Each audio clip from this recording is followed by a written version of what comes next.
Welcome to my channel, Syed Sultan TV. Please subscribe my channel.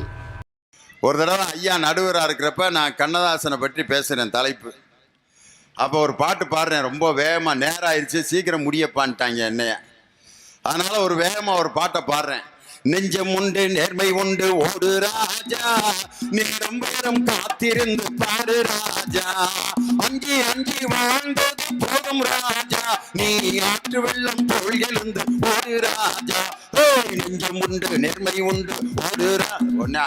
ஐயா குறுக்க வந்தாரு, தம்பி குதிரை வண்டியை கொஞ்சம் மெதுவாக ஓட்டியா, இப்படி ஓட்டிட்டு போனால் எப்படி ஜனங்க ஏறுவாங்க, வண்டி கொஞ்ச நேரம் நின்று ஆளுகளை ஏற்றிட்டு போகணும்யா, அப்போ தான் குதிரை வண்டிக்கு பிரயோஜனம், நீயா ஓட்டிக்கிட்டு போனீங்கன்னா அந்த குதிரை வண்டியால் யாருக்காவது பிரயோஜனம் உண்டான்னு சொன்னார். அந்த வாக்கியம் என்ன என் மனசில் பதிஞ்சிக்கிட்டு இருக்கு. வேகமாக ஒருத்தன் வளர்ச்சி அடைந்து போகும்பொழுது அவன் இடையில பழமையை நினைத்து நினைத்து நின்று நின்று யார் செல்கிறார்களோ அவர்கள் தான் மக்களை தொடர்ந்து அந்த வண்டியில் ஏற்றி செல்ல முடியும் அப்படிங்கிற ஒரு கருத்தை எனக்கு அன்னைக்கு மனசில் பதிய வச்சார். அப்படி அவரிடமிருந்து நாங்கள் எல்லாம் இந்த மேடை பேச்சை கற்றுக்கொண்டோம். அண்ணனை பார்க்கும் பொழுது அவரை திருப்பி நடுவராக உட்கார வச்சு நான் ஒரு அணியில் பேசணும் போல் ஆசையாக இருக்கு. உண்மையிலே அந்த ஒரு கனவெல்லாம் நினச்சி கூட பார்க்க முடியாது. அப்படிப்பட்ட எங்கள் அண்ணன் மேடையில் இருக்கிற அந்த மேடையில் இன்னைக்கு நான் கலந்துக்கிறது. வெளிநாட்டுக்கெல்லாம் ஒரு 15 வருஷம் துபாய்க்கு, கத்தாருக்கு, பஹ்ரைனுக்கெல்லாம் வேலைக்கு போயிட்டு ஒரு 15 வருஷம் கழித்து பெத்த தாய் வீட்டுக்கு ஒரு மகன் வர்றப்ப எவ்வளவு சந்தோஷமாக அந்த சாக்லேட்டுகளையும் அதுகளையும் வாங்கிட்டு வந்து அந்த வீட்டுக்குள்ளே நுழைவானோ அந்த ஒரு சந்தோஷம் இப்போ என் மனசில் இருக்குது. வெளிநாட்டுக்கெல்லாம் போயிட்டு வந்த வேலைக்கு போயிட்டு வந்த மகன் தாய் வீட்டுக்கு வரும்பொழுது எவ்வளோ சந்தோஷமாக இருப்பானோ அது மாதிரி எங்கள் அருமை அண்ணன் அருண் ஆகப்பன் அவர்களை பார்த்த பொழுது ஒரு தாய் வீட்டுக்குள் நுழைந்த அந்த மகிழ்ச்சியோடு அன்னைக்கு நான் மேடையில் உட்காந்துருக்கேன். நான் இந்த நிகழ்ச்சியில் பேச வர்றதுக்கு முன்னாடி நாங்கள் நின்றுக்கிட்டு இருந்தேன். ஒரு அம்மா என்னை பார்த்துட்டு காரைக்குடியில் டிவியில் பார்த்தா கிழமை மாதிரி இருக்கான், நேரில் அழகாக இருக்கானேன்னு. அந்த அம்மாவுக்கு இது தேவையில்லாத ஆராய்ச்சி தான். அதுக்கு வயசு எப்படி 60 இருக்கு. நான் எப்படி இருந்தாலும் அந்த அம்மாவுக்கு 5 காசுக்கு பிரயோஜனப்பட போகிறதில்ல. இருந்தாலும் அந்த அம்மா மனசில் இருக்கிறத வஞ்சகம் இல்லாமல் ஒரு வாக்கியத்தை சொன்னாங்க. டிவியில் நான் ஏன் கிழமை மாதிரி இருக்கேன்னா பவுடரை போட்டு உட்கார வச்சுருப்பாங்க, செயற்கையாக இருப்போம். இங்கே நான் அந்த அம்மாளுக்கே அழகாக தெரிஞ்சது காரணம் மக்களோடு யார் இருக்கிறார்களோ அவர்கள் எப்பொழுதுமே அழகாக இருப்பார். அதனால் எங்கள் அண்ணனுக்கு மக்கள் கவிஞர்னு பட்டம், பட்டுக்கோட்டை கல்யாண சுந்தரத்திற்கு அடுத்து மக்கள் கவிஞர் என்ற பட்டத்தை பெற்றவர் எங்கள் அண்ணன் தான். அதனால் அவருடைய அருமையான அந்த நகைச்சுவை கலந்த பேச்சு இன்னும் மனதில் எங்களுக்கு நிழலாடி கொண்டிருக்கிறது. அருமையான தலைப்பு. கண்ணதாசனுடைய பாடல்களில் மக்கள் மனதை கவர்ந்தது காதல் பாடல்களா தத்துவ பாடல்களா? பேசுகிறதுக்கு 4 பேச்சாளர்கள் வந்திருக்கிறாங்க. ஐயா தென்னவன் ஐயா தமிழை பற்றி பேசணுன்னு எனக்கு அப்படியே நம்மளும் தமிழை பற்றி ஏதாவது சொல்லித்தானே ஆகணும். அந்த தமிழ் என்பது 3ஆக இருக்கிறது அப்படின்னு சொல்லிட்டு இயல் இசை நாடகம்னாங்க. இயல் என்பது என்ன, இசை என்பது என்ன, நாடகம் என்பது என்ன, ஒரு வார்த்தையில் சொல்லிடலாம். இயல் என்பது நம்ம பேசக்கூடிய அந்த பேச்சுக்கு தகுந்த மாதிரி ஒலியை எப்படி மாற்றி கொடுக்குறோமோ அதுக்கு தகுந்த மாதிரி அதனுடைய பொருள் மாறும். உதாரணத்துக்கு ஒரு தொழிற்சங்க மேடையில் ஒரு தொழிற்சங்க தலைவர் பேசுகிறப்ப எப்படி பேசுவார்? தொழிற்சங்க கூட்டத்தில் தொழிலாளர்களுக்கு போராட்டத்துக்கு கூப்பிடுறாரு, எப்படி பேசணும்? தொழிலாளர்களே, உங்களை நான் போராட்டத்திற்கு அழைக்கிறேன். இந்த முதலாளித்துவத்தை நாம் அடக்கி ஒடுக்கியாக வேண்டும். நாம் உணர்வுகளோடு போராட வேண்டும். ஏனென்று கேட்டால் அப்படின்னா தான் தொழிலாளர்கள்லாம் ஐயா பேசுகிறாரு, போராட்டத்துக்கு போகும்டா அப்படிமா. அதே தொழிற்சங்க தலைவரை ஒரு கல்யாண வீட்டில் பேச கூட்டி போயிருக்காங்க, மணமக்களை வாழ்த்தி. அங்கே போய் எப்படி பேசினாருன்னா அந்த ஃபார்முலாவை மாற்றவே இல்லை அவர். அன்பார்ந்த மணமகனே, அன்பார்ந்த மணமகளே, இந்த மணமக்கள் எதற்காக இன்று திருமணம் முடித்திருக்கிறார்கள் என்பதை நாம் ஆழ்ந்து சிந்தித்து பார்க்க வேண்டும். அவர்களை ஏன் அவர்கள் பெற்றோர்கள் பெத்து போட்டார்கள் என்பதை நாம் ஆழ்ந்து சிந்தித்து பார்க்க வேண்டும். அவர்களுடைய உரிமைகள் என்ன, ஆணின் உரிமை என்ன, பெண்ணின் உரிமை என்ன, பெண்ணும் ஆணும் சேர்ந்து பெறக்கூடிய உரிமைகள் என்ன. பொண்ணு மாப்பிள்ளை என்ன நினச்சிருப்பாங்க யோசனை பாருங்க. எங்கேருந்து அந்த ஆளை பிடிச்சிட்டு வந்தீங்க? இங்கே வந்து அவர் போனஸ் கேட்டு பேசிக்கிட்டு இருக்காரு. நாங்கள் பொண்ணு மாப்பிள்ளை வாழ்க்கையே தொடங்கலாம்னு இருக்கோம், இங்கே வந்து இப்படி பேசிக்கிட்டு இருக்காரு. அந்த இடத்துல எப்படி பேசணும்? அதுக்கு ஒரு அழகியல் இருக்குது, அதுக்கு ஒரு குரல் இருக்குது. நிலவும் வானும் போல, மலரும் மனமும் போல, தமிழும் சுவையும் போல, கண்ணதாசனும் இலக்கியமும் போல இந்த மணமக்கள் நீடூழி வாழ வேண்டும் என்று வாழ்த்துகிறேன்னு சொன்னா மணமக்கள் சந்தோஷப்படுவாங்க. முத்தமிழறிஞர் டாக்டர் கலைஞர் ஒரு திருமண விழாவுக்கு போயிருக்காரு. 16 திருமணம் அன்னைக்கு அவர் கலந்துக்கிறான். 16வது திருமணத்துக்கு போறாரு.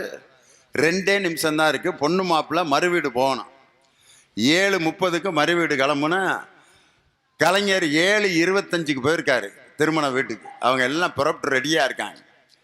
மேடைக்கு வந்தோன்னே தலைவரை 2 நிமிஷத்துல வாழ்த்துறை வழங்குங்க, அதுக்கு மேல நேரம் இல்லை, நல்ல நேரம், பொண்ணு மாப்பிள்ளையை அனுப்பணும். 2 நிமிஷத்துல இப்படியா பேசுறதுன்னு யோசித்தார். பொண்ணு மாப்பிள்ளையோட அப்பா அம்மா என்ன வேலை பார்க்குறாங்கன்னு விசாரிச்சார். 2 பேருமே ஃபைனான்ஸுக்கு விட்றவங்க, வட்டி குர்றா குரூப்பு. மேடையில் போய் எப்படி வாழ்த்துறை வழங்கினார் தெரியுமா?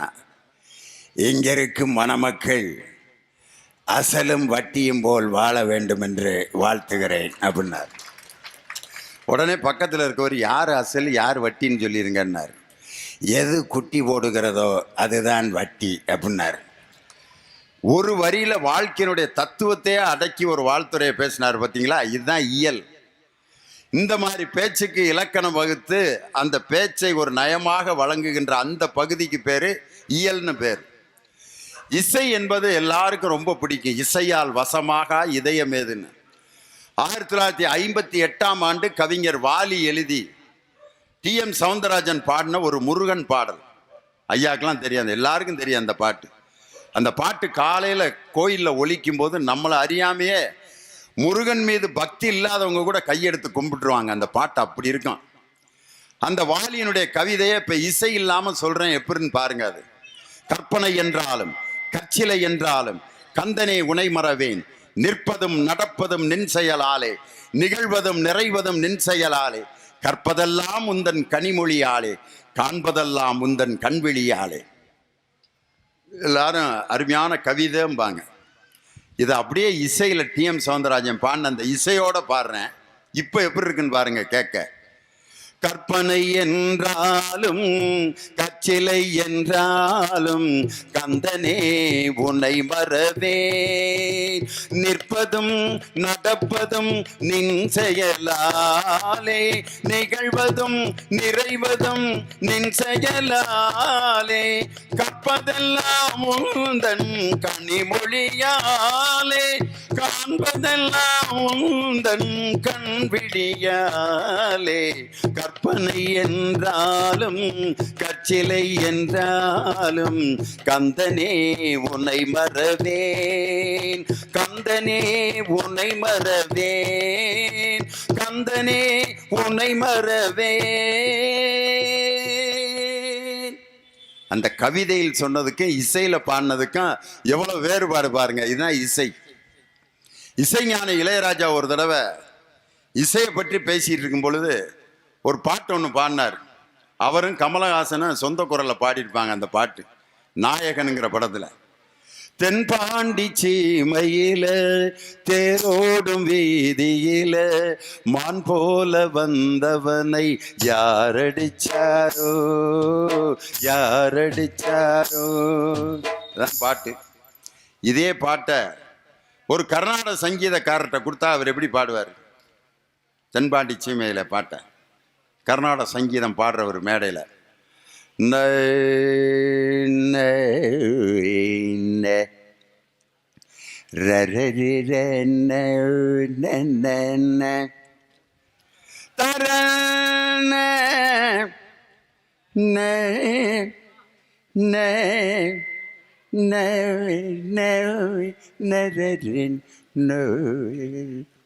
தென்பாண்டி தென்பாண்டி தென்பாண்டி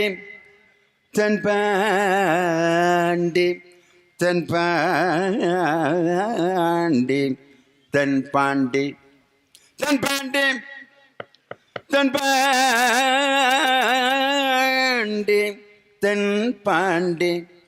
கூட்டத்தில் எந்திரிச்சு, என்னையா இன்னும் தென்பாண்டியை விட்டேன் நகரில், இனிமே நீ சீமைக்கு போய் என்னைக்கு இந்த பாட்டை முடிக்கிறதுன்னு மிரண்டுட்டான்.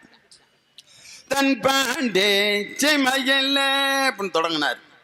பாட்டை முடிக்கிறதுக்கே 1.25 மணி நேரம் ஆகிப்போச்சு. 4 வரிய இதே பாட்டை ஒரு இஸ்லாமிய பாடகர்கிட்ட பாட சொன்னா அவர் எப்படி பாடுவார்? நாகூர் அனிஃபா ஐயாட்ட கொடுத்தா, தன் பாண்டி சீமையிலே தேரோடு வேதியிலே மான் போல வாழ்ந்தவனை யாரடிச்சா யாரடிச்சா, அப்படியே எங்கேயோ போற மாதிரி இருக்கு நமக்கு. இதையே சர்ச்சில் பாஸ்டர் ஒருத்தர்கிட்ட கொடுத்து, போதகர்கிட்ட கொடுத்து பாட சொல்லுங்க. தென்பாண்டி சீமையில, தென்பாண்டி சீமையிலே தேரோடா வீதியிலே மான் போல வாழ்ந்தவனை யாரடிச்சாரோ யாரடிச்சாரோ, அல்லேலூயா அல்லேலூயா, இயேசுவுடைய நாமத்துக்கு ஸ்தோத்திரம் வைக்காம. இப்போ நான் ஒரு பாட்டு தான் பாடினேன், எத்தனை ராகத்தில் பாடினேன். இப்போ உங்களுக்கு என்ன பாட்டுங்கிறதே மறந்து வச்சுப்பேன். அதுதான் இசையினுடைய மிகப்பெரிய தாக்கம்னா, பாட்டினுடைய சொற்களை கூட சில சமயம் காணாக்கிறேன். அதுதான் இசைக்கு இருக்கக்கூடிய மிகப்பெரிய அழகு. அது மாதிரி திரை இசை இன்னைக்கு ஏன் எடுத்திருக்கான்? திரை இசை பாடல்களுக்கு ஒரு இலக்கிய அந்தஸ்து எப்போது கிடைத்தது என்று சொன்னால், அது கவியரசு கண்ணதாசன் என்ற அற்புதமான கவிஞன் திரை இசைக்கு வந்த பிறகுதான் திரைப்பட பாடலுக்கு ஒரு இலக்கிய அந்தஸ்து கிடைச்சது. திரைப்பட பாடல்களில் பலவிதமான இசை இருக்கு. நாட்டுப்புற இசை இருக்கு, மேற்கத்திய இசை இருக்கு, கர்நாடக சங்கீதம் இருக்கு, அதே மாதிரி மெல்லிசை இருக்கு. இந்த 4 விதமான இசைகளுக்குள்ளதான் திரை இசை அப்படியே உள்ளுக்கு ஒளிஞ்சிருக்கு. இந்த திரை இசை பாடல்களில், கண்ணதாசனுடைய பாடல்களில் மக்கள் மனதை பெரிதும் கவர்ந்தது எது? காதல் பாடல்களா, தத்துவ பாடல்களா? அதான் பேசுறதுக்கு 4 பேச்சாளர்கள். யார் பேச்சாளர்கள்னு இன்னும் கண்டுபிடிக்க முடியல உங்களால். எல்லாரும் சேர்ந்து உட்காந்துருக்காங்க. இதில் இவ்வளோ பேர் உட்காந்துருக்காங்களே, இவ்வளோ பேரும் பேச போகிறாங்களா? என்னைக்கு முடிப்பீங்க இந்த நிகழ்ச்சியை அப்படின்னு கேட்குற மாதிரி நினைக்காதீங்க. 4 பேர் தான் வந்திருக்காங்க. காதலுக்கு 2 பேர், தத்துவத்துக்கு 2 பேர். இன்னைக்கு வாழ்க்கையினுடைய நிலைகள் மாறி போச்சு. ஒரு காலத்தில் இருந்த வாழ்க்கை முறை இன்னைக்கு இல்லை. நாங்களாம் அண்ணன் அருணாபண்ணனும் பட்டிமன்றம் பேசுகிறப்ப அவருக்கு நான் பட்டிமன்றத்துக்கு வர்றியான்னு கேட்குறதுக்கு அவர் வீட்டிலேருந்து ஃபோனு, எங்கள் வீட்டில் ஃபோன் கிடையாது, அங்கே வீட்டில் யாராவது ஒருத்தருக்கு ஃபோன் பண்ணி அவர் சைக்கிள் எடுத்துகிட்டு வந்து என்கிட்ட சொல்லுவார், காரைக்குடியில் இன்னைக்கு அடுத்த வாரம் நிகழ்ச்சி இருக்கேன், உங்களை வர சொல்லியிருக்காருன்னு. அதுக்கப்புறம் நான் வர்றேங்கிறத எப்படி தெரிவிப்பேன்னா, ஒரு போஸ்ட் கார்டில் எழுதி, நீங்கள் சொல்லியிருக்க நிகழ்ச்சிக்கு பழைய பஸ் ஸ்டாண்டில் சாலை பாதுகாப்பு வார விழாவுக்கு கூப்பிட்ருக்கீங்க, வர்றேன் அப்படின்னு சொன்னது பிற்பாடு திருப்பி அவர் வந்துரு அப்படின்னு ஒரு கார்டு போடுவார். அந்த கார்டை தூக்கிட்டு அதுக்கப்புறம் நான் பஸ்ஸில் பழைய பஸ் ஸ்டாண்டில் வந்து நின்று பட்டிமன்றம் முடிச்சுட்டு திருப்பி போகிறதுக்கு பஸ் இருக்காது. காலையில் வரைக்கும் அந்த பஸ் ஸ்டாண்ட்லேயே அண்ணன் எங்களுக்காக உட்காந்துருந்து அந்த 3 பஸ்ஸு டிசிடின்னு ஒரு பஸ்ஸு வரும் திண்டுக்கலுக்கு, அந்த 3 பஸ்ஸில் என்னை ஏற்றி விட்டு அப்படியே நேராக இறங்கி பல்லு விளக்காம பள்ளிக்கூடத்தில் போய் பாடம் நடத்தியிருக்கேன் நான். அப்படிலாம் வாழ்ந்த காலம் மகிழ்ச்சியாக இருக்குது அதை நினச்சேன். இன்றைக்கி நம்ம ஃபார்ச்சுனர் காரில் ஃப்ளைட்லாம் போகிற நேரத்தில் இல்லாத ஒரு சந்தோஷம் அந்த சர்பத்து பெட்டியில் உட்காந்து காலையில் 3:30 மணி பஸ்ஸில் அந்த பட்டிமன்றம் இருந்த அந்த காலம்தான் எங்களுக்கு மிகப்பெரிய மகிழ்ச்சியான காலம். காரணம், மக்களோடு அப்படியே ஒன்றா கிடந்தன்னு தான் சொல்லணும், இருந்தோம்னு சொல்ல முடியாது. அப்படி காலங்கள் மாறி இருக்கு. ஒரு காலத்தில் வாழ்ந்த வாழ்க்கை இன்னைக்கு இல்லை. நாளைக்கு இந்த ஊனா சிறுவயலில் காலையில் 5:30 மணிக்கு பாருங்கள், இந்த ஊரில் இருக்க விஐபி பூரா டவுசர் கேன்வாஸோட இங்கிட்டு 4 பேர் போய்கிட்டு இருப்பாங்க, இங்கிட்டு 4 பேர். எங்கே போய்கிட்டு இருக்கீங்க? போய்கிட்டு இருக்கானப்பா. ஏன் போகிற? போகலைன்னா போய் சேர்ந்துருவேன்ட்டார் டாக்டர், அதான் கிளம்பி போகிறேன். நீ எங்கே போகிற? வயிறு காரைக்குடியில் இருக்கு, அதை கூட்டி வர்றதுக்காக போகிறேன்ட்டு வயிறை துரத்திட்டு போகிறாரு காரைக்குடிக்கு.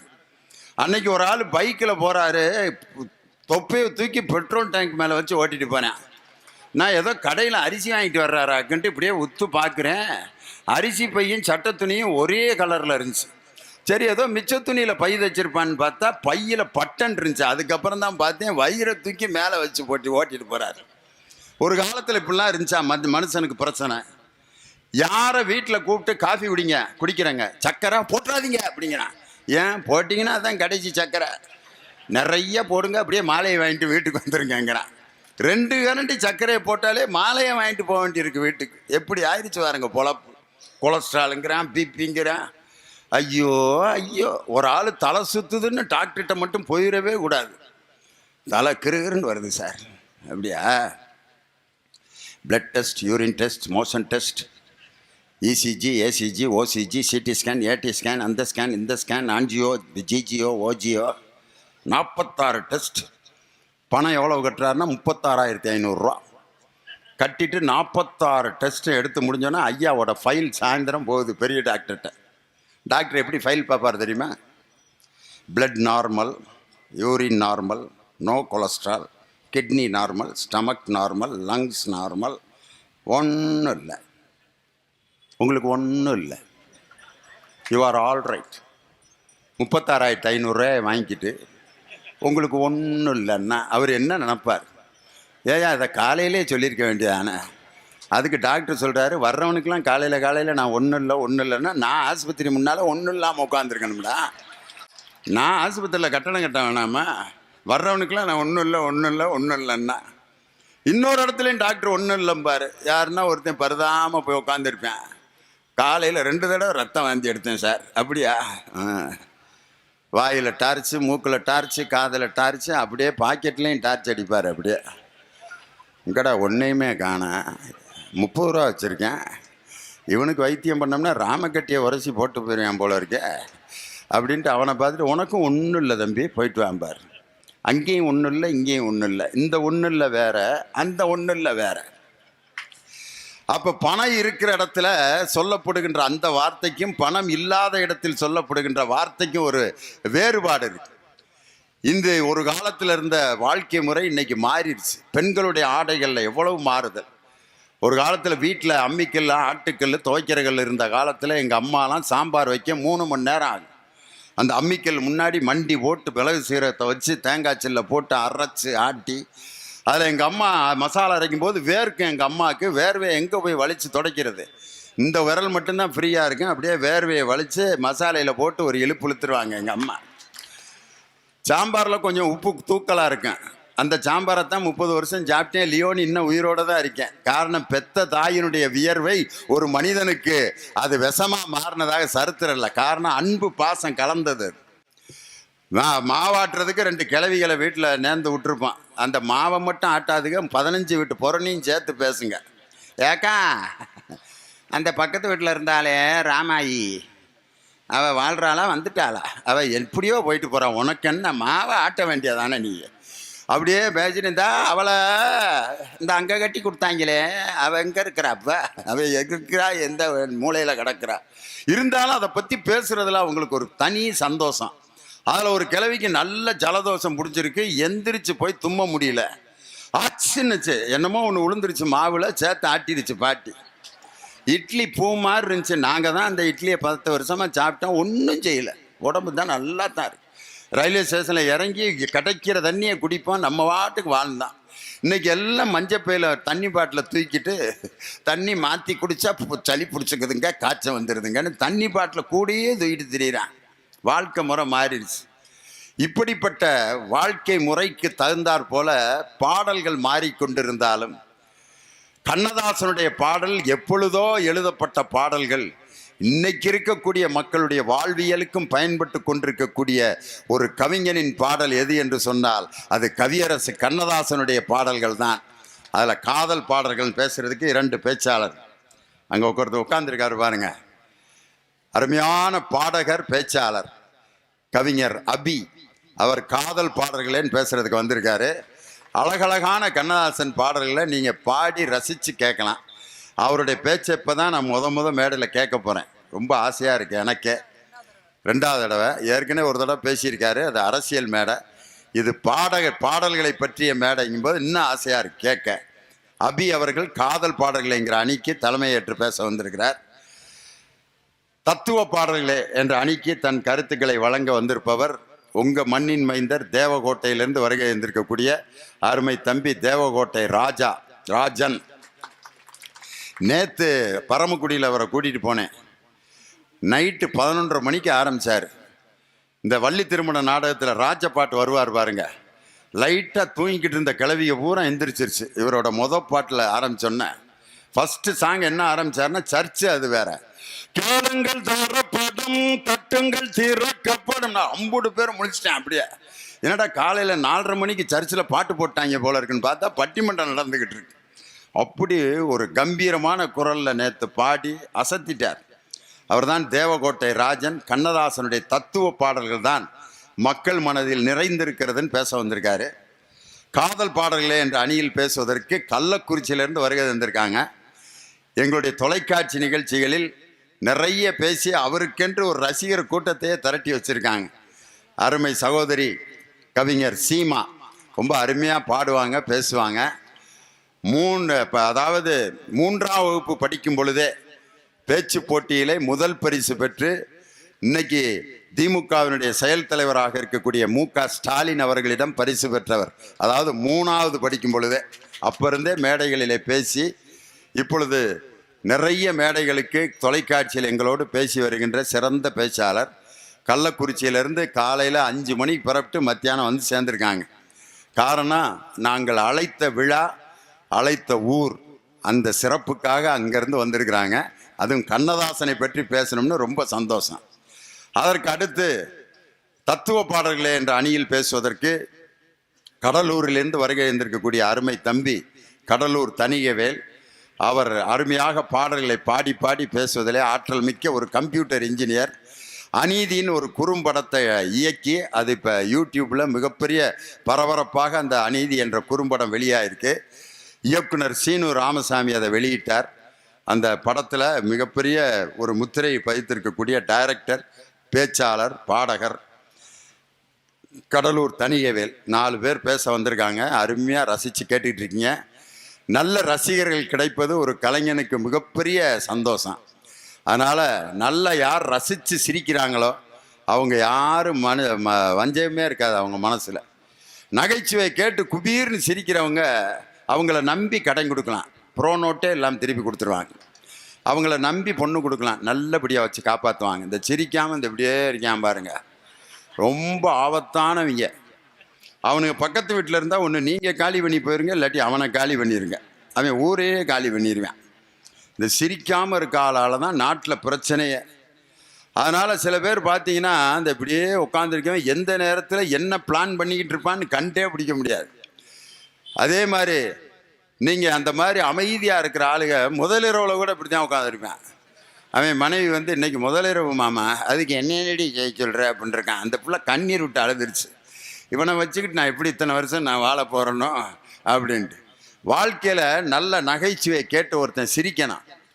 நல்ல நகைச்சுவையை கேட்டு சிரிப்பது மட்டும் இல்லை, யாராவது 2 பேர் கஷ்டப்பட்டுக்கிட்டு இருந்தால் 2 சொட்டு கண்ணீர் விடணும். ஒரு அநியாயம் நடந்தால் அதை தட்டி கேட்குறதுக்கு கோவப்படணும். இந்த 3 குணமும் இல்லைன்னா அவன் மனிதனாக பிறந்ததுக்கு அர்த்தமே இல்லை. இந்த குணங்கள் இருப்பவன் தான் மனிதனாக வாழ்வதற்கே தகுதியானவன். அதனால் அப்படிப்பட்ட கண்ணதாசனுடைய பாடல்களை பற்றி பேசுவதற்கு வந்திருக்கக்கூடிய இந்த அருமையான பேச்சாளர்களுக்கு மீண்டும் வரவேற்று, நாங்கள் வர்றப்போ 15 பேர் தான் உட்காந்துருந்தாங்க. நான் கண்ணீர் விட்டு அழுதுட்டேன். சிறுவயலில் லியோனிக்கு 15 பேர் தானே, இப்படி தெரிஞ்சிருந்தா ஏதாவது காய்ச்சல்னு சொல்லி டாவு விட்டுருக்கலாமேன்னு நினச்சேன்.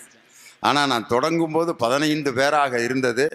இங்கே அடுக்கி வைக்கப்பட்ட நாற்காலிகள் இன்னும் போதவில்லை என்று சொல்கின்ற அளவிற்கு இந்த அரங்கமே நிறைந்திருக்கிறது என்று சொன்னால், முதலாவதாக கவியரசு கண்ணதாசனின் பாடல்களில் மக்கள் மனதை கவர்ந்தது காதல் பாடல்கள் தான் என்ற அணிக்கு தன் கருத்துக்களை வழங்க உங்கள் மனம் கவர்ந்த அபி உங்கள் முன்னால் பலத்த கரவொலியோடு தன் கருத்துக்களை பாடி பேச வருகிறார்.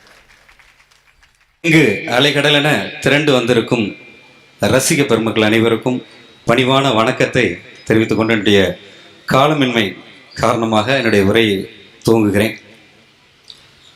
இன்று கொடுக்கப்பட்டிருக்க தலைப்பு என்னன்னு கேட்டால், கவியரசர் கண்ணதாசன் அவர்களுடைய பாடல்களில் காதல் பாடல்கள் சிறந்ததா இல்லை தத்துவ பாடல்கள் சிறந்ததா, காதல் பாடல்கள் மக்கள் மனதை கவர்ந்ததா, தத்துவ பாடல்கள் மக்கள் மனதை கவர்ந்ததா, இதில் காதல் பாடல்களே என்று பேசுவதற்கு நான் வந்திருக்கிறேன்.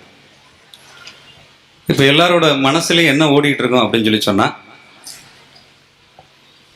தத்துவ பாடல் ஓடிட்டு இருக்கா இல்லை காதல் பாடல் ஓடிட்டு இருக்கா? நான் பாடினதுக்கு அப்புறம் தெரியும். முதலாவது ஒரு காதலை உங்களுக்கு முன்னாடி ஒரு பாட்டா பாடிட்டு இதை பத்தி, அந்த பாடலை பத்தி சொல்லிட்டு இந்த உரையை ஆரம்பிக்கிறேன். பேரை சொல்லவா அது நியாயமாகுமா? பேரை சொல்லவா அது நியாயமாகுமா? பேரை சொல்லவா அது நியாயமாகுமா? தங்கமாங்கனி என் தர்ம தேவதை. நடுவரையே அந்த பாட்டுக்கு விளக்கமா சொல்லலான் இருக்கு. நடுவர் நல்லா பாட்டு பாடுவாங்க, அதெல்லாம் பார்த்துருப்பீங்க. அவர்களை பார்த்து வளர்ந்தவர்கள் நாங்கள். ஆனால் தத்துவ பாடல் நல்லா பாடுவாங்களா, காதல் பாடல் நல்லா பாடுவாங்களா அப்படின்னு சொல்லி கேட்டால் யார்கிட்ட கேட்கணும்? உங்களோட மனைவிட்ட கேட்டோம்னா தெரியும். ஒரு மனைவிட்ட போயிட்டு அச்சம் என்பது மடமையடா இப்படி பாடிக்கிட்டு இருந்தா காப்பி வராது, டீ வராது, தண்ணி வராது, போயா உனக்கு வேற வேலையே இல்லை அப்படின்னு சொல்லிட்டு போயிடும். அந்த பாட்டுக்காவது ஏதாவது காப்பியவாவது போட்டு கொடுப்பாப்புல. காலையில 6:30 மணிக்கு வாங்க அப்படின்னா, ஆடிய ஆட்டம் என்ன, பேசிய வார்த்தை என்ன, தேடிய செல்வம் என்ன. நான் எங்க அம்மா வீட்டுக்கு போயிட்டு வர்றேன், ஒரு 5-6 நாள் கழிச்சு வர்றேன். ஏயா காலையில 6:30க்கு பாடுற பாட்டாயா அது? ஓடியே போயிடுவாங்க. இல்ல நடுவரே, அம்மா வீட்டுக்கு போயிட்டு வரவே மாட்டாங்க. நீ என்ன என் குடும்பத்தை பிரிக்கிறதுலயே ஐடியால இருக்கியா? இல்ல இல்ல, நீங்க அதிகமா காதல் பாட்டு பாடுறதுனாலதான் இணைஞ்சே இருக்கீங்க. அற்புதமா துபாய், வெளிநாடுகள்லாம், சிங்கப்பூர், மலேசியா அப்படின்னு சொல்லிட்டு நிறைய தொலைக்காட்சி ஷோலாம் பண்றீங்கன்னா காரணம் என்ன? இவ்வளவு மகிழ்ச்சியா இருக்கிறதுக்கு என்ன காரணம்? அவர்களுக்கு இடையில் இருக்கிற காதல். உண்மைதானே? இங்க இருக்கிற அனைவருக்கும் இடையில இருக்கிற காதல் தான் அவர்களை அற்புதமா இணைக்குது. இன்னைக்கு வேற ஒன்றும் இல்லை, இந்த நிகழ்ச்சி அற்புதமாக தொகுத்து வழங்கிட்டு இருக்க அன்பண்ணன் நாகப்பண்ணனுக்கு ஒரு வணக்கத்தை தெரிவிச்சுட்டு, அவர்களுக்கு இடையில லியோனி அண்ணனுக்கும் அவங்களுக்கு இடையில என்ன இருக்கு? அற்புதமான காதல். அதைத்தான் இவ்வளவு நேரம் பேசிட்டு இருந்தாங்க. தன்னுடைய பழைய காலத்துல சைக்கிள்ல வந்து பட்டிமன்றம் பேசணும். எது தத்துவமா இங்க பேசிட்டு இருக்கு அவங்க 2 பேர்த்துக்கு இடையில? இல்ல, காதல் தான் பேசிட்டு இருக்கு. அன்பு, தந்தைக்கும் மகளுக்கும் உரிய அன்பு, கணவனுக்கும் மனைவிக்கும் உரிய அன்பு, அப்புறம் என்ன அக்கா தங்கச்சிகள் இருக்கிற அன்பு. அன்பு பல வகையில் இருக்கு. அதைத்தான் நம்ம காதல்னு சொல்லிட்டு இருக்கோம். என்ன அப்படிப்பட்ட அந்த காதல் பாடல்களை கண்ணதாசன் எவ்வளவு பாடல்கள் எழுதியிருக்காரு அற்புதமா. தத்துவ பாடல்களை விட ஒவ்வொருத்தரோட வாயிலையும் முணுமுக்கிறது காதல் பாடல்கள் தான். இன்னொரு பாட்டு பாடவா? உங்களுக்காக இன்னொரு பாட்டு பாடுறேன். வறுமை நிறம் சிவப்பு அப்படிங்கிற படத்துல அந்த படம் ஃபுல்லாவே வந்து ஒரு மாதிரி ஒரு வேலை கிடைக்காத ஒரு இளைஞன் டெல்லியில போய் வேலை தேடிட்டு இருப்பார். அப்ப அந்த வேலை கிடைக்காத அந்த நேரத்துல ஒரு பெண்ணை சந்திப்பார். அந்த கமலஹாசன் போய் ஸ்ரீதேவியை சந்திப்பார்.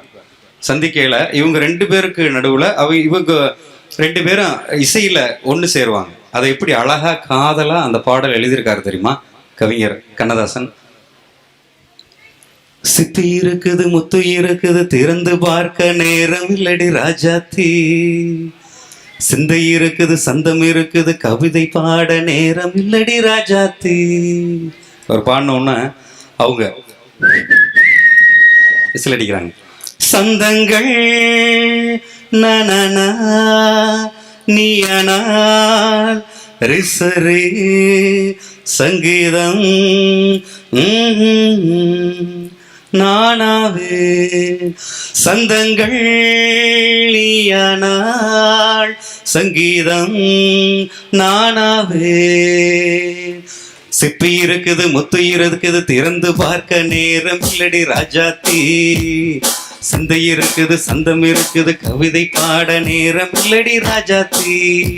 என்ன பேசிக்கிறாங்கன்னா அந்த காதல் எப்படி வெளிப்படுத்துறாங்க அந்த சீன்லாம் அவருக்கு தெரியாது கண்ணதாசனுக்கு. இவங்க 2 பேரும் இந்த இடத்துல போய் இப்படி பேசி பாடிக்க போறாங்க அப்படின்னு சொல்லி டைரக்டர் சொல்லியிருப்பாங்க. ஆனா அவர் எவ்வளவு அழகா அந்த காதலை அற்புதமா எழுதியிருப்பார், சந்தங்களோட சேர்த்திருப்பார். Come on, sing once again. Na na na na na na na na na na na na na na na na na. சிரிக்கும் சீரிக்கும் சொர்க்கம் தனன தனன தனன தங்கத்தட்டு எனக்கு மட்டும் தனன தனன தானா. அந்த பொண்ணு சொல்லிருச்சு மனசுல இருக்க காதல தனன தனன தானா ஓ அப்படியா? தேவை பாவை பார்வை. கலைஞர் 2 வரியில சொன்ன மாதிரி அந்த பொண்ணு என்ன மனசுல இருக்கிறது எல்லாத்தையும் அப்படியே அந்த சந்தத்துல சொல்லிடுச்சு. மயக்கம் தந்தது யார், தமிழோ அமுதோ கவியோ. எவ்வளோ அழகான அற்புதமான அந்த காதலை கண்ணதாசன் அந்த காலத்தில் அவங்க 2 பேருக்குள்ள இருக்கிற அப்படி அந்த சந்தத்திலேயே இசையோடு சேர்ந்து இயல் இசை நம்ம லியோனி அண்ணன் சொன்னாங்க நம்ம துவக்க உரையில் அப்படி எவ்வளோ அழகாக சேர்க்குறாங்க.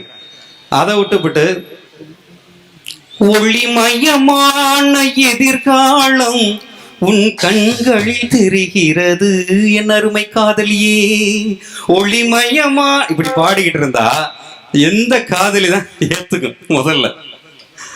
அதுல இன்னொன்று என்னன்னு கேட்டீங்கன்னா, கணவன் மனைவி 2 பேரும் அற்புதமா அப்படியே நெருங்கி ஊடலா பேசிட்டு இருப்பாங்க. அந்த சுச்சுவேஷனுக்கு ஒரு பாட்டு போட்டிருப்பாரு கண்ணதாசன். இந்த மனைவி என்ன பண்ணுவாங்க, அந்த பாடலை நினைச்சுக்கிட்டே ஒரு இடத்துக்கு போயிடுவாங்க, வேற இடத்துக்கு போயிடுவாங்க அப்படியே. அப்ப இவர் அந்த மனைவியை நினைச்சுக்கிட்டு அந்த பாடல் பாடுவார். அந்த பாடல் என்ன அப்படின்னா, காதல் வயமான பாடல் என்னன்னா, இளமையெனும் பூங்காற்று பாடியது ஓ பாட்டு ஒரு பொழுதில் ஓராக சுகம் சுகம் எது வேறு. அப்படி அற்புதமா இளமையை பத்தி ஒரு பாடலை கண்ணதாசன் அவர்கள் அழகா காதல் வயமிக்க பாடலை உங்களுக்காக வழங்கியிருப்பார். நடுவர்களே, நான் ஒரே ஒரு விஷயம் மட்டும் சொல்றேன். எந்த மேடையிலையும் நீங்க காதலை பத்தி பேசி மட்டும்தான் ஜெயிக்க முடியும். காதல் இப்ப கூட முதல்ல கூட சொன்னீங்க, ஒரு பக்தி பாடலை தத்துவமா வரிகளில் சொன்னீங்க, அது எடுபடலை. பாடலா சொல்லும்போது தான் எடுபடுது. அதே மாதிரிதான் எந்த கவிதையும் சரி, எந்த கவிதையும் காதல் கவிதைகளா தான் சொல்லும்போது தான் எடுபடும். முதல்ல தத்துவமா சொன்னா எங்கேயுமே எடுபடாது. சரிங்களா? தத்துவத்தை பேசிக்கிட்டு இருந்தோம்னா 10 பேர் தான் இருப்பாங்க. காதலை பத்தி பேச வந்திருக்கு, தலைப்பு காதல்னு போட்டிருக்கிறதுனால தான் இங்க சேரெல்லாம் காணாம போச்சு. உண்மை அதுதான். இதுல என்னன்னு கேட்டீங்கன்னா, பழைய காலத்துல அற்புதமா 2 காதலர்கள் சேர்ந்து அப்படியே தோட்டத்துல ஓடி பாடுறாங்க. என்ன பாட்டு பாடுறாங்கன்னா, அதுக்கு ஒரு அற்புதமான ஒரு தோட்டத்தை போட்டு செட்டு போட்டு அந்த பாட்டை எடுக்கிறாங்க. அந்த பாட்டு எடுக்கிறதுக்காக அமைதியான நதியினிலே ஓடம் ஓடம் அளவில்லாத வெள்ளம் வந்தாளாடும். அமைதியான நதியினிலே ஓடும் ஓடும் அளவில்லாத வெள்ளம் வந்தாளாடும். அப்படியே அந்த அமைதியான நதியினில் அப்படியே ஓடம் போயிட்டே இருக்கிறாங்க. அமைதியாக வெள்ளம் வந்தால் நாடும். அப்போ என்ன சொல்கிறாங்க, அந்த காதலி பார்த்து சொல்கிறாங்க, உங்களை என்னோடு தனியாக இருப்பது ரொம்ப நாள் பிரிஞ்சிருந்து அவங்க 2 பேர் சேர்ந்து அந்த ஓடத்தில் பயணிச்சுட்டு இருக்கிறாங்க. அப்போ அந்த காதலி அற்புதமாக கூப்பிட்டு சொல்கிறாங்க. அற்புதமான அந்த பாடல் உங்களுக்காக அந்த பாடல் வருகிறது. அந்த பாடல் என்னன்னு கேட்டிங்கன்னா, நான் மலரோடு தனியாக ஏன் இங்கு வந்தேன், என் மகாராணி உன்னை காண ஊடோடி வந்தேன். நான் மலரோடு தனியாக ஏன் இங்கு நின்றேன், என் மகாராணி உன்னை காண ஊடோடி வந்தேன். நீ இல்லாத இடமெல்லாம் உன்னாலே வாழும் அப்படி சொல்றாங்க. அதான் மலரோடு தனியாக நான் ஏன் இங்கு வந்தேன், என் மகாராணி நீ இருக்கிற இடத்தை தேடி வந்தேன். அப்படிப்பட்ட அற்புதமான காதல் பாடல்கள் மட்டுமே கண்ணதாசன் பாடல்களில் தத்துவ பாடல்களை விட காதல் பாடல்கள் தான் மிக சிறந்த பாடல்கள். எனவே தயவு செஞ்சு சொல்கிறேன், மீண்டும் மீண்டும் மீண்டும் மீண்டும் நான் சொல்கிறேன், காதலுக்கு தீர்ப்பு சொல்லுங்க. அப்போ தான் நீங்கள் ஹாப்பியாக இருக்க முடியும். நீங்கள் வாட்டுக்கு தத்துவத்துக்கு தீர்ப்பு சொல்லிட்டீங்க அப்படின்னு சொன்னா 2 நண்பர்கள் பேச இருக்கிறாங்க தத்துவம் சொல்லிட்டு, தத்துவத்துக்கு தீர்ப்பு சொல்லிட்டீங்கன்னா பார்த்துக்கோங்க, வீட்டில் இருக்க காதல் முறிஞ்சிடும். இத்தனை பேர் சாட்சியாக சொல்கிறேன், மீண்டும் மீண்டும் சொல்கிறேன் நான். ஆமாம், அதனால ஒரு வர்ணிச்சு இந்த காதல் பாடலோட இந்த உரையை நிறைவு செய்கிறேன்.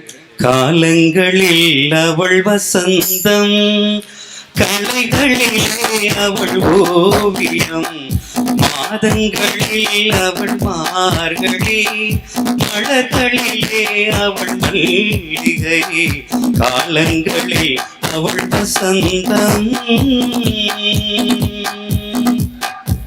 காலங்களில் வசந்தமாக இருப்பதற்கு கண்ணதாசனுடைய காதல் பாடல்கள் மட்டுமே சிறந்தது, எப்பொழுதும் கண்ணதாசனுடைய காதல் பாடல்கள் மட்டுமே நிற்கும், மக்களோட மனசுல நீங்காத இடம் பிடிக்கும் என்று சொல்லி அருமையான வாய்ப்பிற்கு நன்றி கூறி விடைபெறுகிறேன். நன்றி, வணக்கம். ஆஹா, அழகான பாடல்களை எல்லாம் சும்மா அடிச்சு தொகுத்து அப்படியே சூப்பரா பாடினார். அதில் ஒரு அழகான பாட்டு ஒன்று பாடினார் பாருங்க, இருவல்லவர்கள் படத்தில் ஜெய்சங்கர் பாடுற பாட்டு. அந்த பாட்டில் ஒரு 5-6 கேள்வி கேட்குறா. காதலன் வேகமாக ஓடி வந்து காதலி வந்தோடனே, நீ வருகின்ற வழி மீது யார் உன்னை கண்டார், உன் வளை கொஞ்சம் கை மீது பரிசென்ன தந்தார், உன் மலர் கூந்தல் அலை பாய அவர் என்ன சொன்னார், உன் வடிவான இதழ் மீது சுவை என்ன தந்தார். காதலி பார்க்க வந்த காதலியே இந்த கேள்வி கேட்டா என்ன நினைப்பாவ? நீ வருகின்ற வழி மீது யார் உன்னை கண்டார், உன்னை யாரோ பார்த்திருக்கான், யார் அவன், உன் வளை கொஞ்சம் கை மீது பரிசென்ன தந்தார், உனக்கு என்னமோ கொடுத்துருக்கான் என்ன, உன் மலர் கூந்தல் அலைபாய அவர் என்ன சொன்னார், உன் தலைமுடி களைஞ்சிருக்கே என்ன நடந்தது, உன் வடிவான இதழ் மீது சுவை என்ன தந்தார். எம்புடு கோபம் வரும் அந்த பிள்ளைக்கு. ஏன் உன்னையே பார்க்க வந்திருக்கேன், தலைமுடி ஏன் களைஞ்சிருக்கு, உன்னுடைய இதழ் சிவப்பா இருக்கு, ஒரு மாதிரி இருக்க, என்னடி நடந்துச்சு, யாரடி பார்த்துட்டு வந்த, அவன் என்னடி கொடுத்தான், எப்படி கோபம் வரும். ஓ, நீலாம் ஒரு காதலனாயா, உன்னைய லவ் பண்ணதுக்கு பேசாம வீட்டில் வேற வேலை பார்த்துருக்கலாமேன்னு போயிருப்பார் இன்னைக்கு இருக்கிற பொம்பளைனா. ஆனால் கண்ணதாசன் படைத்த இலக்கிய காதலி என்ன பதில் சொல்றா பாருங்க. பொன்வண்டொன்று மலரென்று முகத்தோடு மோத, என் வளை கொஞ்சம் கையாலே மெதுவாக மூட, என் கருங்கூந்தல் கலைந்தோடி மேகங்களாக, நான் பயந்தோடி வந்தேன் உன்னிடம் உண்மை கூற, என் கருங்கூந்தல் கலைந்தோடி மேகங்களாக, நான் பயந்தோடி வந்தேன் உன்னிடம் உண்மை கூற. என்ன சொல்றா? பொன் வண்டொன்று மலரென்று முகத்தோடு மோத, என் முகத்தை மலர் நினைச்சுக்கிட்டு ஒரு வண்டு வந்து மோதிருச்சு. பொன் வண்டொன்று மலரென்று முகத்தோடு மோத, நான் வளை கொண்ட கையாலே மெதுவாக மூட, வளையல் போட்ட கையை வச்சு நான் முகத்தை மூடிட்டேன். என் கருங்கூந்தல் கலைந்தோடி மேகங்களாக, நான் கையை வச்சு மூடணுன்னா என் தலையெல்லாம் கலைஞ்சிருச்சு, பயந்துக்கிட்டு நான் உன்கிட்ட ஓடி வந்தேன், என்னை பார்த்து இப்படி கேட்கிறவனாடா நீயே அப்படின்ட்டு அடுத்த வரி சொல்றா. நீ இல்லாமல் யாரோடு உறவாட வந்தேன், உன் இளமைக்கு துணையாக தனியாக வந்தேன் நான் மலரோடு. இப்படி ஒரு இலக்கிய செய்தியை வைக்கும் ஆற்றல் கண்ணதாசனுடைய காதல் பாடல்களை தவிர வேற எந்த பாடலுக்கும் இருக்காது தான் சொன்னார். ஒவ்வொரு மாவட்டத்துக்கும் ஒரு பாசை இருக்கு. நீங்க கோயம்புத்தூர்ல போய் கேளுங்க, பஸ்ல போயிட்டு இருக்கேன், கண்டக்டர் போய் சௌரிபாளையம் போனுங்க, டிக்கெட் வாங்கி போட்டு போங்க அப்படின்னாரு. வாங்கின டிக்கெட்டை ஏன்டா போட்டு போக சொல்ற, காசு கொடுத்து வாங்கின டிக்கெட் எது கீழே போட்டு போக சொல்ற அப்படின்னு. அங்க வாங்கி போட்டு போறதுன்னா வாங்கிட்டு போறது, அங்க போட்டுங்கிற வார்த்தை சேர்ந்து வரும். அது கோயம்புத்தூர் பாஷை. நம்ம மதுரை மாவட்டம், நாங்கள் பேசுகிறது மதுரை மாவட்டத்தோட தமிழ். அவங்களுக்கு present tense, past tense, future tense 3 டென்ஸும் கிடையாது. 3ஐயும் கூட்டி 3 வகுத்து ஒரு டென்ஸில் பேசுவேன். மாமா ஒரு 5000 ரூபா இருந்தால் கொடு அப்படின்னா கொடுக்குறேங்கண்ணே, கொடுத்துட்டேங்கண்ணே, கொடுக்க போகிறேங்கண்ணே, அல்லது கொடுக்க மாட்டேங்கண்ணே. 4ஐயும் கூட்டி 4 வகுத்து ஒரு பதில். மாமா ஒரு 5000 ரூபா இருந்தால் கொடு, கொடுப்போம்ல அப்படின்னா. கொடுப்போம்லங்கிறதுக்கு அவன் கொடுக்குறானா, கொடுத்துட்டானா, கொடுக்க போகிறானா கண்டுபிடிக்க முடியுமா ஐயா? மதுரைக்காரன் கண்டுபிடிச்சிருக்கான் பாருங்க ஒரு டென்ஸு. திருநெல்வேலிக்கு போனோம்னா அங்கே ஒரு பாஷை மாறினேன். ஏழை என்னிலே சொல்லுற, சைக்கிள் எடுத்து சமட்டிலே ஒழுங்கா தண்ணியை கோரி வாழை குடிக்கணும், ஏழை ஆக்கம் கட்ட கூவையலா, ஏழை ஏசுத என்னலை ஏசுதான் அப்படிமா. சென்னையில் ஒரு தமிழ் பேசுவான் பாருங்க, தமிழ்நாட்டு தலைநகரத்துக்கு இந்த கூத்தாயா. நான் ஆலந்தூர்னு ஒரு ஊருக்கு பட்டிமன்றம் நடத்த போனேன். ஒருத்தன் என்னை கூப்பிட வந்தேன் சென்ட்ரல் ஸ்டேஷனுக்கு. என்ன சார் துணியானியே, நான் உன் கேஸ் இஷ்டமா அக்காடியன் ஏறிமா வாத்தியாரா, உன் பேச்சை கேட்டு நான் மர்சல் ஆகிட்டேன், அல்லையோ நீ இட்டுன்னு போடா, நான் உங்களையெல்லாம் இட்டுன்னு போகிறேன், எல்லாத்தையும் இட்டுன்னு போய்க்கினே இரு அப்படின்னா. அவனை கூப்பிட்டேன், வாடா இங்கே உட்கார்றா, என்னடா பேசுன நீ அப்படின்னு. அவன் இட்டுன்னு போகிறானா, என்னை இட்டுன்னு போகிறானா, அவன் இட்டுன்னு போகிறானா. எனக்கு இட்டுன்னு போகிறதுனா என்னன்னே தெரில, ஏதோ கூப்பிட்டு அடிக்க போகிறாங்க போல இருக்குன்னு பயந்து, அப்புறம் இட்டுன்னு போகிறதுனா என்னன்னா கூட்டிகிட்டு போகிறவன். அங்கே கூட்டிகிட்டு போகிறதுனா அர்த்தம் வேற. லியோனியை நீ கூட்டிகிட்டு போடானா இவரை கூட்டிகிட்டு போய் என்ன செய்ய சொல்கிறேங்கிறான் அவன். தஞ்சாவூர் பக்கம் ஒரு தமிழ் பேசுவாங்க. அங்கே பார்த்தீங்கன்னா வருவாவா சொல்லிட்டு போவாவா, சௌரியமா இருக்கையில் அவங்க அங்கே போவாவா, இவங்க இங்கே வருவாவோ, எல்லாம் ஓலை தான் முடியும் தஞ்சாவூர். என்ன காரணம்னு இந்த வெத்தலை போட்டு வாய் இங்கே அப்படியே ஒலிக்கிட்டே இருக்குமா, அப்படியே வாயை தூக்கி தூக்கி பேசி வருவாவா போவாவா, கொடுப்பாவா பொண்ணு கொடுப்பாவா, நீங்கள் நல்லா சாப்பிட்டு போவா இன்னும் வேன்னு. இங்கே காரைக்குடி பக்கம் வந்தீங்கன்னா எப்போ வருவீங்க போவீங்க சொல்லுவீங்க, எங்கே இருக்கீங்க வருவீங்களா சாப்பிடுவீங்களா, இது காரைக்குடி செட்டிநாட்டு தமிழ். இப்படி ஒவ்வொரு மாவட்டத்துக்கு ஒரு தமிழ் இருக்கு. இந்த மாவட்டத்து தமிழை பூரா உள்வாங்கி ஒரு காதல் பாட்டை எழுதக்கூடிய ஆற்றல் கண்ணதாசனுக்கு தான் உண்டு. தூத்துக்குடி பாஷையில் எழுதியிருப்பார் பாருங்க ஒரு பாட்டு. முத்து குளிக்க வாரிகளா, மூச்சை அடக்க வாரிகளா, சங்கு வழி போமா ஏலா ஏலா, அம்மனுக்கும் சொந்தம் இல்லையோ, முத்து கொடுக்க வாரிகளா, கத்து கொடுக்க வாரிகளா, ஏடா முத்தம்மா உன் மனசு எம்புட்டு எங்கிட்ட தான் சொல்லுடி அம்மா, அடனாலா மாசத்துல அம்மா கிட்ட நம்மள கூப்பிட்டதென்னடி அம்மா, ஆளான பொண்ணுக பாக்கு வைக்கும் முன்னமே என்னவென்னு சொல்லுவாங்க, அடக்கோளாறு பண்ணாம செத்த வந்து கொஞ்சுங்கோ சினிமாவில் கொஞ்சுறாப்புல, முத்து குளிக்க வாரிகளா, மூச்சை அடக்க வாரிகளா. கண்ணதாசனை தவிர யாராவது எழுத முடியுமா அப்படி? பிராமண பாஷை, அந்த ஐயர் பாஷை இருக்கே, அது ஒரு நூதனமான பாஷை. என்னன்னா நன்னா இருக்காடா ஆற்றுல எப்படின்னு இருக்கா, நம்மெல்லாம் வீட்டுக்கு போனோம்னா அவன் ஆற்றுக்கு போயின்னு இருப்பான், நம்மெல்லாம் அண்ணின்னா அவன் மண்ணிம்பா. அண்ணி எப்படி இருக்கா அப்படின்னா மண்ணி நன்னா இருக்கா, வீட்டில் சௌக்கியமாக இருக்கா, ஜலத்தை எடுத்து நல்லா குடிச்சிட்டு ஸ்நானம் பண்ணுங்கோ அப்படிமா. ஜலம்னா நம்ம ஊரில் பொண்ணுல வர்றது தான் ஜலம்பான், அவங்க வந்து ஜலம்னா குடிக்கிற தண்ணிம்பா. அந்த பாஷையில் கூட பாட்டு எழுதியிருக்காரு கண்ணதாசன் சூரியகாந்தியில். தெரியாதோ நோக்கு தெரியாதோ, சின்ன பருவத்திலே காதலிப்பது பைத்தியம் போல் தோணும் ஒன்று தெரியாதோ, மனோரமா பாடிருப்பாங்க. அதில் எனக்கு பிடிச்ச வரி எதுன்னா, இந்த காதல் வயப்பட்டவன் பழைய பாட்டு தான் பாடுவாங்க ரொம்ப ஆசைப்பட்டு. பார்த்துருக்கீங்களா? அவன் பழைய காலத்துட்டு 8 பாட்டை பாடி பார்க்கிற மனமோகன் நாகனங்க வாடுதே கனவிலும் என் மனம். இந்த பாட்டு ஏதாவது புரிஞ்சா உங்களுக்கு? மனமோக நாக அனங்க வாடுதே கனவிலும் என் மனம். என் மனம்ங்கிறத தவிர ஒரு கழுதையும் புரியல நமக்கு. ஆனால் அப்படி இருந்துச்சு ஒரு காலத்தில் தமிழ் காதல் பாடல்கள். கண்ணதாசன் வந்த பிற்பாடு தான் காதல் பாடல்களுக்கே ஒரு அழகியல் கிடைச்சி. அருமையாக பேசினார் அபி. தத்துவ பாடல்களை என்ற அணிக்கு தன் கருத்துக்களை வழங்க உங்களுடைய மண்ணின் மைந்தர் தேவகோட்டை ராஜன் எனக்கு இசைத்தமிழை வழங்கி உங்கள் மத்தியிலே பேச வைத்திருக்கிற இறைவனையும் வணங்கி நிகழ்ச்சிக்குள்ளே தொடங்குகிறேன். இலக்கிய தென்றல் என்னை வளர்த்திருக்க வேண்டும் அக்கறையோடு வளம் வருகிற இலக்கிய தென்றல் மரியாதைக்குரிய தென்னவன் அவர்களே, சென்ற இடங்களிலெல்லாம் நான் நெருங்கி பழகாவிட்டாலும் கேஆர்பி என்று நான் புழுதிப்பட்டியில வேலை செய்யறேன், ஒரு லைப்ரரியில வேலை செய்யறேன். புழுதிப்பட்டியில நெருங்கிய நண்பர் ஒருத்தர் செல்வகுமார்னு ஒருத்தர் இருக்கார். அனுதினமும் அவர் என்கிட்ட வந்து நான் போயிட்டேன்னா என்கிட்ட பேசிக்கிட்டு இருப்பார்.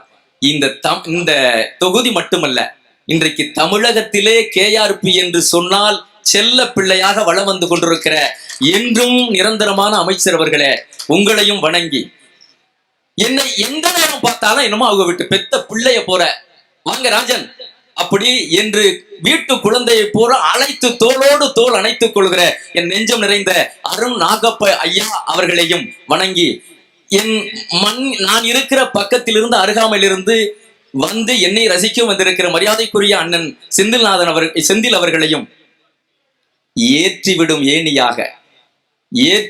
ஏணியாக அமர்ந்து என்னை தூக்கிவிட இருக்கிற லியோனி அவர்களே, உங்களையும் வணங்கி, ரசிக பெருமக்களே உங்கள் அத்தனை பேரையும் வணங்கி மீண்டும் நிகழ்ச்சிக்குள்ளே வருகிறேன். அழகா சொன்னார் பாருங்க. கண்ணதாசனை பார்த்து ஒரு பெரிய மனிதர், கண்ணதாசன் சொன்ன கருத்துக்களை உள்வாங்கிக் கொண்டு ஒரு பெரிய மனிதர் சொல்லுகிறார், குடிப்பது கூட தவறு இல்லைங்க, குடிக்கிறது கூட தவறில்லை. அப்ப எது தவறு? அடுத்தவன் குடியை கெடுப்பதுதான் தவறு என்று ஒரு மனிதர்கள் சொல்லுகிறார்கள். அப்ப ஒரு மனிதனை வாழ விட்டு வாழ்ந்து பாரு, அதுல இருக்கிற ஆனந்தம் என்ன தெரியுமா? கண்ணதாசன் ஒரு 10 பாட்டுகளை சொன்னாங்க. ஒரு மனுஷனை வாழ விட்டு வாழ்ந்து பாடுறா, அதுல கிடைக்கிற ஆனந்தம் எவ்வளவு ஆனந்தம் தெரியுமா? அப்படி வாழ்ந்து பார்த்தா தான் உனக்கு தெரியும். அத ஒரு 10 பாட்டுகளை கொண்ட ஒரு தத்துவத்தை அழகா புகுத்தினார். எப்படி தெரியுமா?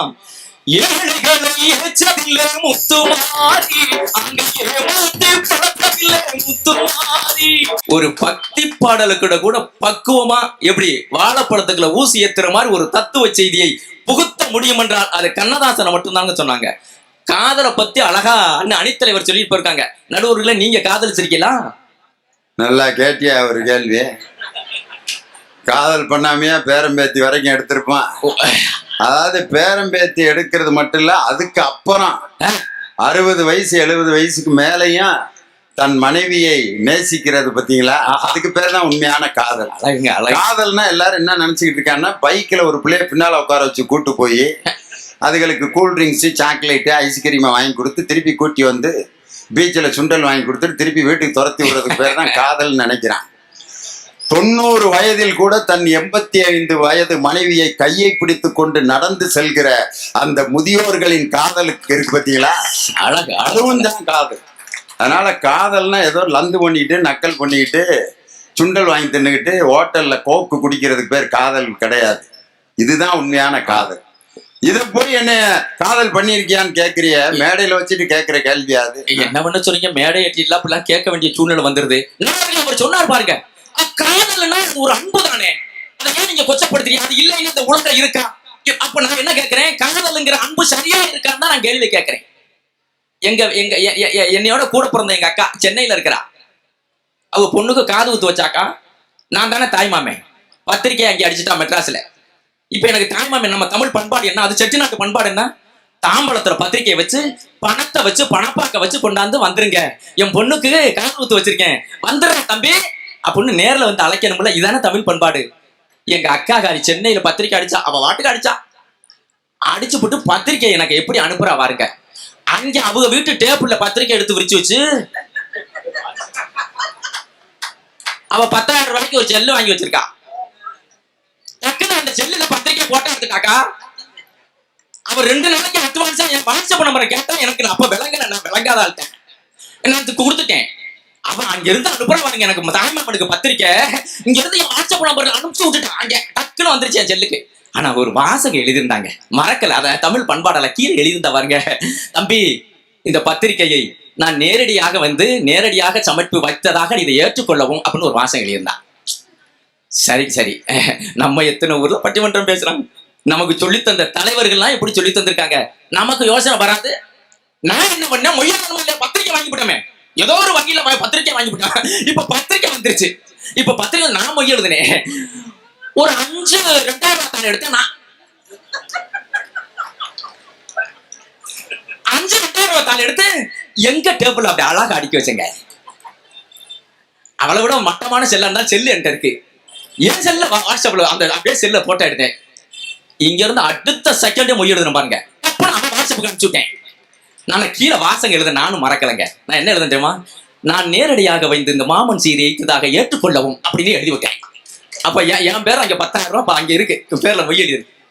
வாசம் காதல் இந்த நேரத்துல நடக்கு, இந்த நேரத்துல நடக்கு. இன்னமும் காதல் பாட காதல்னா என்ன இருக்கு? நல்ல வேலை மொய் செய்யறத மட்டும் வாட்ஸ்அப்ல அனுப்புனேன். பொண்ணு பார்த்து கல்யாணம் முடிக்கிறதையும் வாட்ஸ்அப்லயே முடிச்சிடாதீங்க ஐயா. பொண்ணு போட்டாவை அனுப்பி நீயும் உன் போட்டாவை அனுப்பி கல்யாணம் முடிஞ்சிருச்சுட்டு நீ இங்கேயும் அந்த பிள்ளை அங்கேயும் இருந்தாக்க அதுக்கு பேர் வாழ்க்கையா? 2 பேரும் ஒண்ணு சேரணும்யா. அதையும் வாட்ஸ்அப்ல கொண்டு வந்துருவாங்க போல இருக்கு. என்ன நடக்க போகுது? எதுதான் வாட்ஸ்அப்ல இது பரவாயில்ல. இந்த செல்லுபடுத்துற பாடு இன்னைக்கு சரியா. நேத்து 1 மணி இருக்கு, நான் பட்டிமன்றம் முடிச்சுட்டு நேத்துட்டேன். ஐயா தலைமையில தான் பட்டிமன்றம் முடிச்சு போட்டு சரியா 2:30 மணிக்கு வீட்டுல போய் அப்பதான் படுக்கிறேன். படுத்த அப்பதாங்க கண்ணு உரைஞ்சு பொத்துன்னு அடிக்கிறாங்க முதுகுல. எந்திரியா எந்திரியாண்ணா. என்னன்னு? யாரோ உனக்கு வாட்ஸ்அப்ல மெசேஜ் அனுப்பிச்சிருக்காண்ணா. என்னன்னு கேட்டேன். ஏயா இந்த 2 மணிக்கு உனக்கு உன்னைய பார்த்து ஒரு யாரோ ஒருத்தி பியூட்டிஃபுல்னு அனுப்பிச்சிருக்காங்க, யாரு அப்படின்னு கேட்கிறா. ஏன் மெசேஜ் வரும்? ஏன்டி என் உடம்ப 7 லட்சம் பார்த்து பியூட்டிஃபுல்னு யாரும் அனுப்ப மாட்டா அடி அப்படின்னு. என்ன பார்த்துமா அப்படி அவளுக்கெல்லாம் திங்கிங் வரும் அப்படின்னு வந்தாங்க. வந்து பாருண்ணா, தூக்கம் போனாலும் போயிட்டு போதுன்னு எந்திரிச்சு எடுத்து செல்ல பாக்குறாங்க. சார்ஜ்ல போட்டிருந்தேன் ஃபேக்டரி ஃபுல்லுன்னு வந்திருக்குங்க செல்லுல.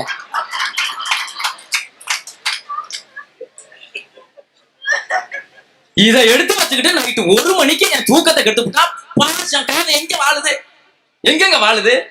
ஆனா அழகா சொல்ல பேட்டரி லோங்கிறத பார்த்துட்டு இப்ப ஐயாவுக்கு பிரஷர் குறைஞ்சிருச்சுட்டு ஆஸ்பத்திரி தூக்கிட்டு போகாம நண்பர்கள கண்ணதாசன் போய் கண்ணன் கிட்ட வரம் கேட்டாருங்க.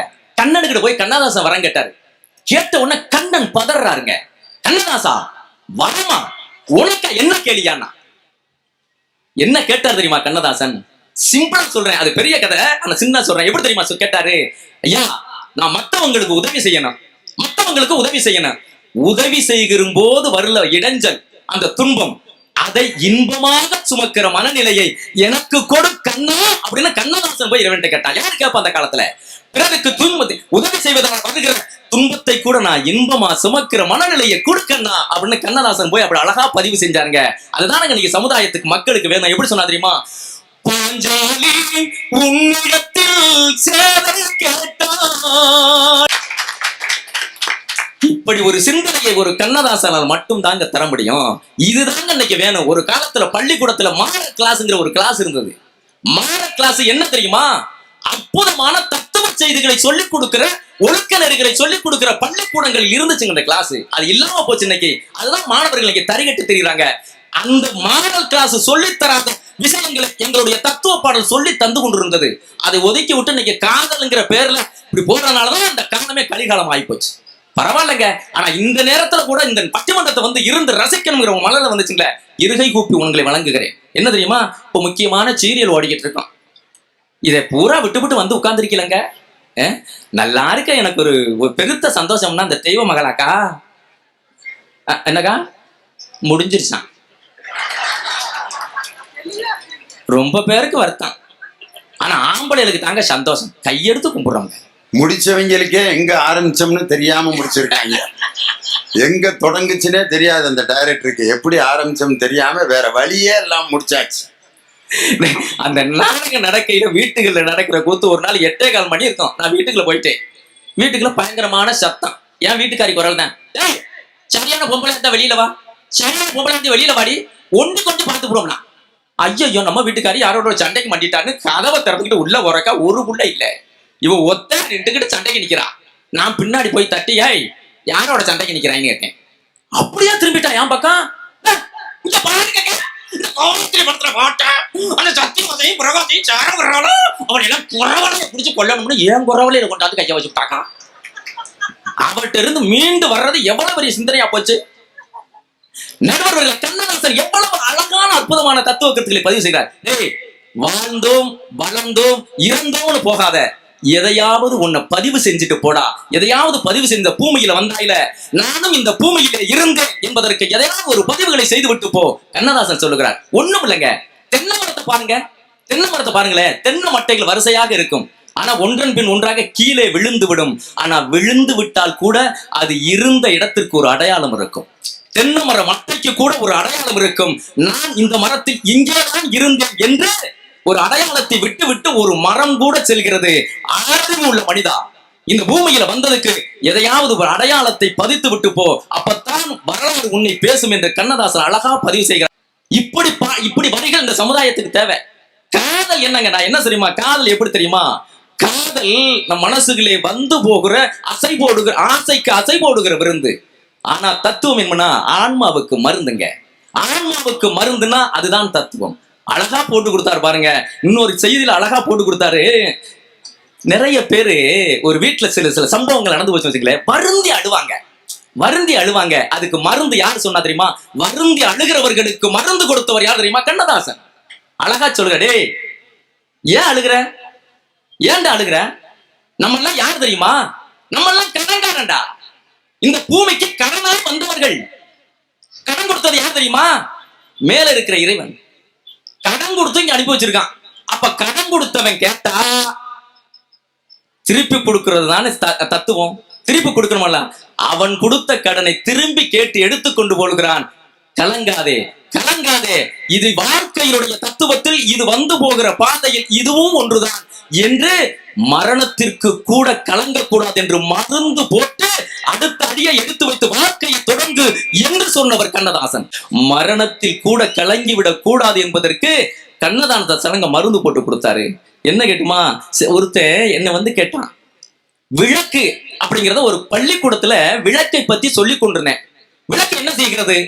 இருக்கிற இருட்டை விளக்கி மன இருளையும் அந்த பூமியினுடைய இருளையும் விளக்கி ஒளிமயமாக்கக்கூடிய வல்லமை படைத்தது விளக்குன்னு சொன்னேன். ஒரு பையன் என்கிட்ட வந்து கேட்டான், சார் அவ்வளவு பெரிய இருட்டையே ஒளிமயமாக்கி விளக்கு இருட்ட போக்குதே சார், மனுஷன் அந்த விளக்காக மாற முடியுமா? மனுஷன் அந்த விளக்காக மாற முடியுமா அப்படின்னு ஒரு பையன் கேட்டான். நான் சொன்னேன், நல்லா முடியும். என்ன சார் வழி அப்படின்னு கேட்டான். அவன் சொன்னா, சரி விளக்கை ஏத்துறதுக்கு என்ன பயன்படுது அப்படின்னு நான் கேட்டேன். சார் விளக்கை ஏத்துறதுக்கு நீங்களே சொல்லுங்க சார். நான் சொன்னேன், விளக்கு இருக்கு, ஏத்துறதுக்கு என்ன வேணும்? என்ன வேணும் முதல்ல? ரெண்டாவது என்ன வேணும்? திரி வேணும். இன்னொன்னு என்ன வேணும்? தீ வேணும். எண்ணெய், திரி, இது மூணும் இருந்தால் விளக்கு ஏற்றி விடலாம். அது இருட்டை அகற்றி விடும். இப்ப நீ அதை மூணையும் நீ வேகமா சொல்லி பாடுறா, நீ வேகமா தொடர்ச்சியா சொல்லி பாரு. எண்ணெய், திரி, தீ, இதை தொடர்ந்து வேகமா சொல்லு. எண்ணெய் திருத்தி, எண்ணெய் திரித்தி, எண்ணெய் திரித்தி, எண்ணெய் திருத்தி, எண்ணெய் திருத்தி. ஒரு மனுஷன் தன்னை திருத்தி கொண்டால் இந்த உலகத்தில் உள்ள மக்களுக்கு அத்தனை பேருக்கும் ஒளிவிளக்காக இருக்க முடியும் என்று அழகா விளக்கு. யாரு வரனாலும் போலாம்ங்க. அழகா சொன்ன ஒரு வழக்குங்க. அண்ணன் தம்பிக்குள்ள ஒரு வழக்கு வந்ததுங்க. கோர்ட்டுக்கு போயிடுச்சு, நீதிபதிக்கு போயிடுச்சு. அண்ணன் பக்கம் 1000 பேர் நிக்கிறான், தம்பி பக்கம் யாருமே இல்ல. ஜட்ஜ் கேட்டார், தம்பியை பார்த்து கேட்டாரு, என்ன உங்க அண்ணன் பக்கம் இத்தனை பேர் நிக்கிறான், உன் பக்கம் ஒருத்தனை கூட காணா அப்படின்னு கேட்டான். வேற யாராவது சாட்சி ஈச்சி இருக்கா, கூட்டிக்கிட்டு வா அப்படின்னா. இல்லைங்கய்யா, எனக்கு வேற எதுவும் சாட்சி இல்லைங்கய்யா. அப்புறம் சாட்சி இல்லைன்னா நீ ஜெயிக்க முடியாதப்பா, நியாயம் உன் பக்கம் இருக்குன்னு தெரியுது, ஆனா சாட்சி வேணுமேனா, ஏதாவது ஒரு சாட்சி கொண்டுகிட்டு வான்னா. என்னால எனக்கு சார்ந்து யாரும் சாட்சி வர மாட்டாங்க, இருந்தாலும் 2 சாட்சி இருக்குண்ணா, கொண்டுகிட்டு வான்னாரு. சொன்னா பாருங்க, அந்த 2 சாட்சி யாரும் தெரியுமா? ஒண்ணு என்னுடைய மனச்சாட்சி, இன்னொன்னு மேலே இருந்து பார்த்து கொண்டிருக்கிற ஆண்டவனுடைய சாட்சி. இந்த 2 சாட்சி தான் எனக்கு சாட்சி. அந்த சாட்சியை வச்சு எனக்கு தீர்ப்பு கிடைச்சா கிடைக்கட்டும், இல்லைன்னா போகட்டும்னு சொன்னா பாருங்க. அதனால நிறைவாக ஜோர ஒரு முறை கையத்தட்டுங்க. அழகான பாடல்களை தந்தவர் கண்ணதாசன். எந்த சூழ்நிலைக்கும் பாடல்களை தத்துவ ரீதியாக மனிதனுக்கு பாடம் நடத்தி வாழ்க்கையை சொல்லி தந்தவர் கண்ணதாசன்ங்க. நிறைவா ஒரே ஒரு செய்தியை சொல்லி நான் நிறைவு செய்றேன். ஒரே ஒரு கோலம். 2 கணவன் மனைவி ஒருத்தருக்கு ஒருத்தர் அண்டர்ஸ்டாண்டிங்கா வாழ்ந்தவங்க. 25 வருஷம் ஆச்சு. இப்ப கேட்டாரு, புருஷன் போய் பொண்டாட்டி கிட்ட கேட்டாரு, ஏண்டி நம்ம இவ்வளவு அந்யோன்யமா வாழ்றமே, ஆனா ஒரே ஒரு பொருளை மட்டும் எனக்கு இப்ப இது வரைக்கும் காட்டாம மறைச்சு வச்சிருக்கிறியே ஏன் அப்படின்னு கேட்டார். என்னத்த மறைச்சு வச்சிருக்கேன்? அந்த ட்ரெங்கு பட்டியை எதுக்கு நீ மறைச்சு வச்சிருக்கேன்னு கேட்டார். அதையாங்க அப்படின்னு தூக்காந்து கொண்டாந்து இதுக்கு தானே நீங்க கவலைப்படுறீங்க, இந்தாங்கன்னு ட்ரெங்கு பட்டியை திறந்துட்டான். திறந்து பார்த்தா அதுல ஒரு 10 பொம்மை இருந்துச்சு.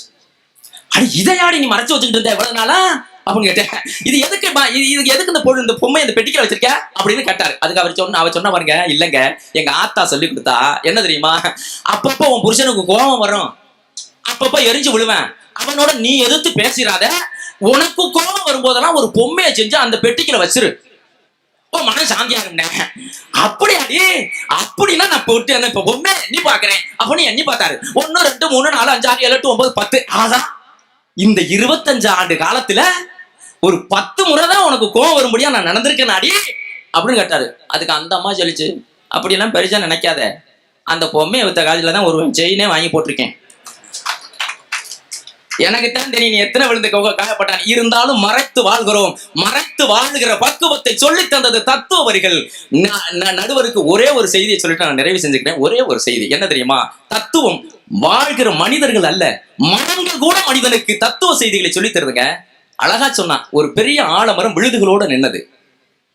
பெத்த அம்மா 10 வயசு பையனை இப்படி கூட்டி நடந்து வந்துகிட்டே இருந்தா. இந்த பையன் அம்மாவை பார்த்து கேட்டான், அம்மா இது என்ன மரம் அப்படின்னு கேட்டான். அந்த அம்மா சொன்னாங்க, இதுதான்டா ஆலமரம், அது என்ன கயறு கயரா என்னமோ சுத்தி தொங்குது அப்படின்னா. அதுக்கு அவ சொன்னா, அதே கயறு இல்லடா, அதோடைய விழுதுகள்றாங்க. அம்மோ எனக்கு புரியலம்மா, கொஞ்சம் புரியும்படி சொல்லுமாண்ணா.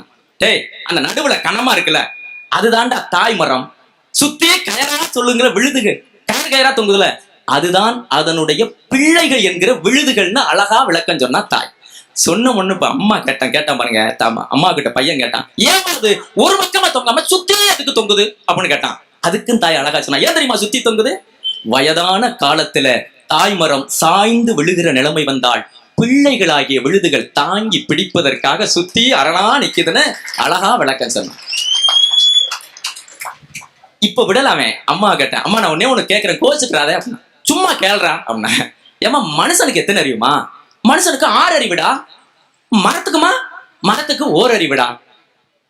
நிறைவா ஒண்ணு கேட்டுறேன், கோச்சுக்காத அப்படின்னு சொல்லிட்டு கேட்டான் பாருங்க. ஏமா ஓரறிவு